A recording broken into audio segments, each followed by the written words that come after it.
અમેરિકામાં એક વૃદ્ધા પાસેથી $1.5 લાખ ગોલ્ડ પડાવવાના કાંડમાં અરેસ્ટ થયેલા ગુજરાતી યુવક પર કોર્ટે $1 મિલિયન બોન્ડ મૂક્યો છે. રાકેશ પટેલ નામના આ વ્યક્તિ પર ફ્લોરિડાની ઇન્ડિયન રિવર કાઉન્ટીના વેરો બીચ સિટીમાં ક્રાઇમ કરવાનો આરોપ છે.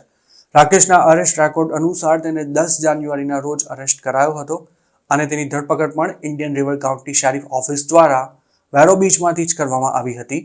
જોકે તેનું જે એડ્રેસ જેલના રેકોર્ડમાં દર્શાવાયું છે તે કેનેડાના ઓન્ટારિયોનું છે. મતલબ કે કેનેડામાં રહેતા રાકેશે અમેરિકા આવીને આ કાંડ કર્યો હોવાની શક્યતા નકારી શકાય તેમ નથી, પરંતુ આ અંગેની કોઈ ચોક્કસ વિગતો ફ્લોરિડાની પોલીસ દ્વારા જાહેર કરવામાં નથી આવી. એક રિપોર્ટમાં એવું પણ જણાવાયું છે કે વિક્ટિમ સાથે ફ્રોડ થયું તેના થોડા દિવસો પહેલા જ રાકેશ ઇન્ડિયાથી આવ્યો હતો. રાકેશની જે કેસમાં ધરપકડ કરવામાં આવી છે તેમાં 77 વર્ષની એક મહિલાને ફેબ્રુઆરી 2024માં ટ્રેપ કરવામાં આવી હતી. આ મહિલાના કમ્પ્યુટર પર તે વખતે એક પોપઅપ દેખાયું હતું જેમાં જણાવાયું હતું કે તેના કમ્પ્યુટરમાં વાયરસ આવી ગયો છે. પોપઅપમાં જ એક હેલ્પલાઇન નંબર પણ આપેલો હતો જેના પર મહિલાએ ફોન કરતા તેની એક વ્યક્તિ સાથે વાત થઈ હતી અને તેણે પોતાની ઓળખ ફેડરલ એજન્ટ તરીકે આપી હતી. વિક્ટિમ સાથે ફોન પર વાત કરી રહેલા ફેક ફેડરલ એજન્ટે એવું જણાવ્યું હતું કે તેમનું બેંક એકાઉન્ટ સેફ ન હોવાથી તેમાં જમા પડેલી રકમને બચાવવા માટે તેને તાત્કાલિક વિડ્રો કરવી પડશે. ફેક ફેડરલ એજન્ટે આ મહિલાને તમામ કેશ વિડ્રો કરી લઈ તેને ગોલ્ડમાં કન્વર્ટ કરી દેવા માટે પણ કહ્યું હતું. પોલીસના જણાવ્યા અનુસાર વિક્ટિમ સાથે વાત કરી રહેલો વ્યક્તિ રાકેશ પટેલ જ હતો, જેણે વિક્ટિમને SD બુલિયન નામની એક વેબસાઇટ પરથી $72,904 ગોલ્ડ ખરીદવા માટે જણાવ્યું હતું. ગોલ્ડ પરચેસ થઈ ગયા બાદ વિક્ટિમને ઇન્ડિયન રિવર શોર્સનું એક લોકેશન આપવામાં આવ્યું હતું અને ત્યાં આ મહિલાને ગોલ્ડને એક લોક બોક્સમાં મૂકી તેને એક વ્યક્તિને સોંપી દેવા માટે જણાવાયું હતું. પોલીસના જણાવ્યા અનુસાર વિક્ટિમ પાસેથી 28 ફેબ્રુઆરી 2024ના રોજ સવારે 8:30 વાગે ગોલ્ડ કલેક્ટ કરનારો રાકેશ પટેલ જ હતો અને જે ફાર્મસી પાસે આ ગોલ્ડ લેવામાં આવ્યું હતું ત્યાંના CCTVમાં પણ તે કેપ્ચર થયો હતો. રાકેશ તે વખતે ગ્રે કલરની હ્યુન્ડાઈ સેડાન કાર લઈને વિક્ટિમ પાસેથી ગોલ્ડ કલેક્ટ કરવા માટે આવ્યો હતો અને આ કાર તેણે એક એપ મારફતે રેન્ટ પર લીધી હતી.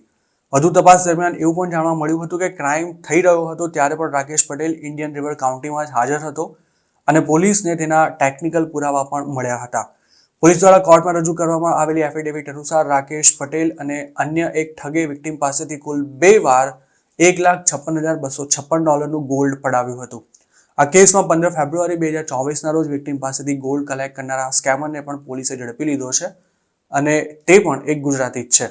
રાકેશ પટેલ પર કોર્ટ દ્વારા $10 લાખ કેશ શ્યોરિટી બોન્ડ મૂકવામાં આવ્યા છે. તેના પર સિનિયર સિટીઝન પાસેથી $50,000થી વધુની રકમ પડાવવા બદલ ફર્સ્ટ ડિગ્રી ફેલોની ચાર્જ લગાવવામાં આવ્યો છે અને આ ગુનામાં વધુમાં વધુ 30 વર્ષ સુધીની જેલની સજા તેમજ $10,000નો દંડ થઈ શકે છે. અમેરિકામાં ચાલતા આ સ્કેમમાં ટાર્ગેટ કરાતા વિક્ટિમ્સને મોટાભાગે ઇન્ડિયાથી ઓપરેટ થતા કોલ સેન્ટર્સ દ્વારા જાળમાં ફસાવાતા હોય છે. વિક્ટિમ પૈસા આપવા કે પછી કેશને ગોલ્ડમાં કન્વર્ટ કરાવી તેને હેન્ડઓવર કરવા માટે તૈયાર થાય ત્યારે માલ કલેક્ટ કરાવવાનું કામ યુએસમાં રહેતા કોઈ ગુજરાતીને સોંપવામાં આવતું હોય છે, જે પોતાને મળેલા એડ્રેસ પર પહોંચીને વિક્ટિમ સાથે કોઈ વાતચીત કર્યા વિના જ માલ લઈને ત્યાંથી નીકળી જતો હોય છે. ફ્લોરિડામાં જ આ પ્રકારના કેસમાં અત્યાર સુધી ઘણા ગુજરાતીઓ ઝડપાઈ ચૂક્યા છે, જેમાં 20-25 વર્ષના છોકરાઓનો પણ સમાવેશ થાય છે, જેમના પર લાખો ડોલરના કાંડમાં સામેલ થવાનો આરોપ લાગ્યા બાદ મોટાભાગના હજુ પણ જેલમાં બંધ છે. જૂન 2024માં તેજસ પટેલ નામનો 21 વર્ષનો એક ગુજરાતી ફ્લોરિડામાં 100થી વધુ ગોલ્ડ બિસ્કિટ સાથે ઝડપાયો હતો અને તેની ધરપકડનો વિડીયો પણ ખાસો વાયરલ થયો હતો.